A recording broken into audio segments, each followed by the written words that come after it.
कांग्रेस पार्षद निरंजन हिरेमठ की बेटी नेहा हिरेमठ की हत्या के खिलाफ आज सोमवार 22 अप्रैल को बीदर में बीजेपी और जेडीएस नेताओं की ओर से एक विरोध रैली निकाली गई और इस हत्या का विरोध किया गया। यह रैली बसवेश्वर सर्कल से निकलकर भगत सिंह सर्कल तक पहुंची और डीसी को एक मेमोरेंडम दिया गया।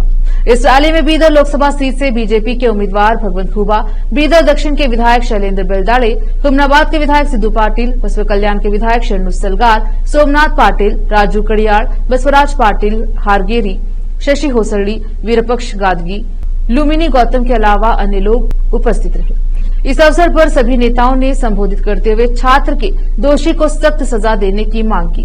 केपी न्यूज के कैमरामैन पपुराज का कवरेज।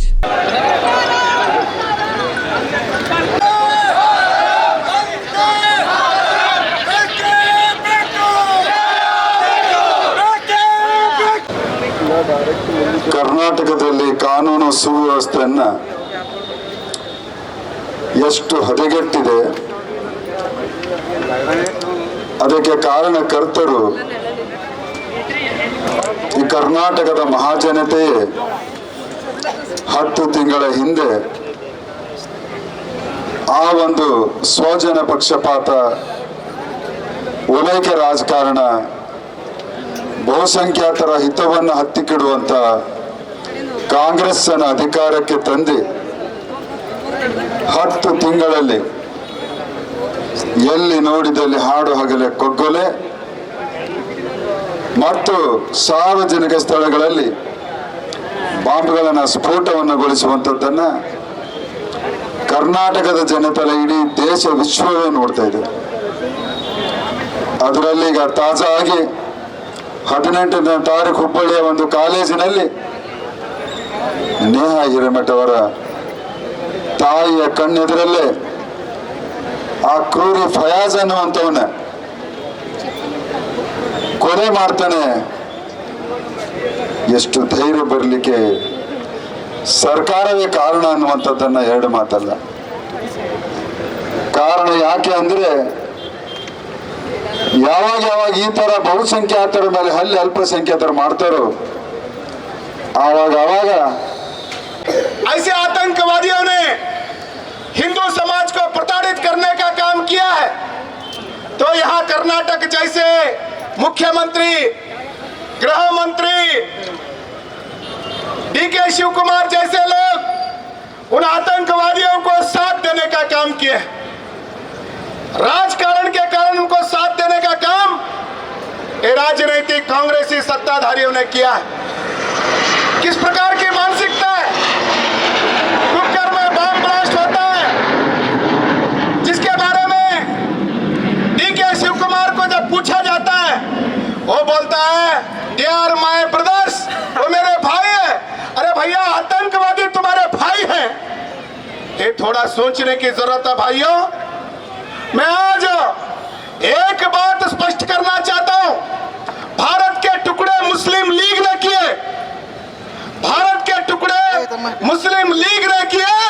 आज भारत को फिर एक बार खतरे में डालने का काम मुस्लिम लीग का काम अगर कोई पार्टी कर रही है तो कांग्रेस पार्टी कर रही है, कांग्रेस पार्टी कर रही है। ಕರ್ನಾಟಕದಲ್ಲಿ ಕಾಂಗ್ರೆಸ್ ಸರ್ಕಾರ ಈ ರಾಜ್ಯದ ಜನತೆಗೆ ಒಂದು ಶಾಪ ಆಗಿ ಮಾರ್ಪಟ್ಟಿದೆ। ಒಂದು ವೇಳೆ ಈ ಸರ್ಕಾರ ಹೀಗೆ ಮುಂದುವರಿತು ಅಂತಂದ್ರೆ ಕರ್ನಾಟಕ ಕೂಡ ಮತ್ತೊಂದು ಉತ್ತರ ಪ್ರದೇಶ ಆಗುವಂತಹ ಪರಿಸ್ಥಿತಿ ಆಗ್ತದೆ। ಹಿಂದೆ ಉತ್ತರ ಪ್ರದೇಶ ರಾಜ್ಯವನ್ನು ನಾವು ನೋಡಿದ್ದೀವಿ, ಅಲ್ಲಿ ಆಡಳಿತ ಮಾಡಿದಂತ ಕಾಂಗ್ರೆಸ್ ಮತ್ತು ಅಲ್ಲಿನ ಸಮಾಜವಾದಿ ಪಕ್ಷದ ನಾಯಕರು ಅವರ ತುಷ್ಟೀಕರಣ ನೀತಿಯಿಂದಾಗಿ ನಾನು ಇಷ್ಟೇ ಹೇಳಕ್ಕೆ ಇಚ್ಛೆ ಪಡ್ತೀನಿ, ಕಾಂಗ್ರೆಸ್ ಸರ್ಕಾರದ ಮುಖ್ಯಮಂತ್ರಿ ಹಾಗೂ ಉಪಮುಖ್ಯಮಂತ್ರಿ ತಮ್ಮದೇ ಆದ ಪಕ್ಷದ ಒಬ್ಬ ಕಾರ್ಪೊರೇಟರ್ನ ಮಗಳಿಗೆ ನೇಹಾ ಹಿರೇಮಠ್ ಅವರಿಗೆ ಆ ದುಷ್ಟ ಫಯಾಜ್ ಚುಚ್ಚಿ ಕೊಲೆ ಮಾಡಿದ ನೋಡಿ ಕೂಡ ಪರಮೇಶ್ವರ್ ಒಂದು ಮಾತಾಡ್ತಾರೆ, ಡಿಕೆ ಶಿವಕುಮಾರ್ ಒಂದು ಮಾತಾಡ್ತಾರೆ, ಮುಖ್ಯಮಂತ್ರಿ ಒಂದು ಮಾತಾಡ್ತಾರೆ, ಉಳಿದಂತರ ಡಿಯುಬಿ ಕಾಲೇಜಿನಲ್ಲಿ ಏನ ಸೋದರಿಯಾದಂತ ನೇಹಾ ಹಿರೇಮಠ್ ಅವರ ಹಾಡಗಲೇ ಏನ ಫಯಾಜ್ ಎಂಬ ನಾಲಾಯಕ ಆ ಕೊಲೆ ಮಾಡಿದಾನ. ಈಗಾಗಲೇ ಬಹಳಷ್ಟು ಎಲ್ಲ ನಮ್ಮ ಮುಖಂಡರು ಹೇಳಿದಾಗೆ, ಈಗಾಗಲೇ ನಮ್ಮ ಶರಣು ಸಲಗರು ಹೇಳಿದಾಗೆ, ಹೇಗೆ ಇವತ್ತು ಒಂದು ಮುಸ್ಲಿಂ ರಾಷ್ಟ್ರಗಳಲ್ಲಿ, ಇವತ್ತು ಸೌದಿಯಲ್ಲಿ ನಾವು ಯಾವಾಗಲೂ ಕೂಡ ನಮ್ಮ ಕಾರ್ಯಕರ್ತರು ಯಾವುದಕ್ಕೂ ಕೂಡ ಹಂಚಬೇಡದು. ನಾವು ಯಾವಾಗಲೂ ಕೂಡ ಎಲ್ಲ ಮುಖಂಡರುಗಳು ಇಂಥ ಯಾವುದೇ ಸಂದರ್ಭದಲ್ಲಿ ಬಂದಾಗ ಒಗ್ಗೂಡಿ ನಾವು ಇವತ್ತು ಹೋರಾಟ ಮಾಡೋಣ. ಇವತ್ತ ಅದರಾಗೆ ಇವತ್ತೇನು ಸೋದರಿ ಅಂತ ನೇಹಾ ಹಿರೇಮಠವರ ಪರಿವಾರಕ ಆ ಭಗವಂತ ಆ ದುಃಖಭರಿತ ಶಕ್ತಿ ಕೊಡಲಿ. ಅವರಿಗೆ ನಾವು ಯಾವಾಗಲೂ ಕೂಡ ನಮ್ಮ ಭಾರತೀಯ ಜನತಾ ಪಕ್ಷ ಯಾವಾಗಲೂ ಬೆಂಬಲವಿದೆ ಅಂತ ಹೇಳಿ ನಾನು 2 ಮಾತು ಮುಸ್ಲಿಂ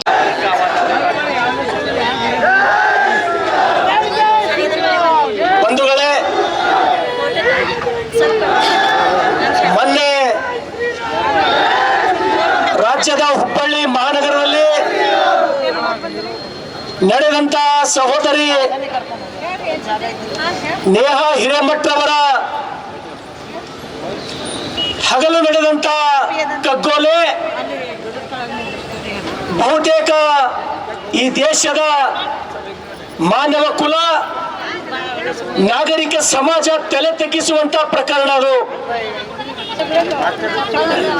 ನಾವು ಈ ಹಿಂದೆ ಇಂಥ ಪ್ರಕರಣಗಳು, ಇಂಥ ಘಟನೆಗಳು ಮೊಬೈಲ್ನಲ್ಲಿ ತಾಲಿಬಾನಿಯ ಉಗ್ರರು ಕೊಲೆ ಮಾಡ್ತಕ್ಕಂಥದ್ದು ನಾವೆಲ್ಲರೂ ನೋಡಿದ್ದೇವೆ ಸ್ನೇಹಿತರೆ. ಆದರೆ ಅಂತ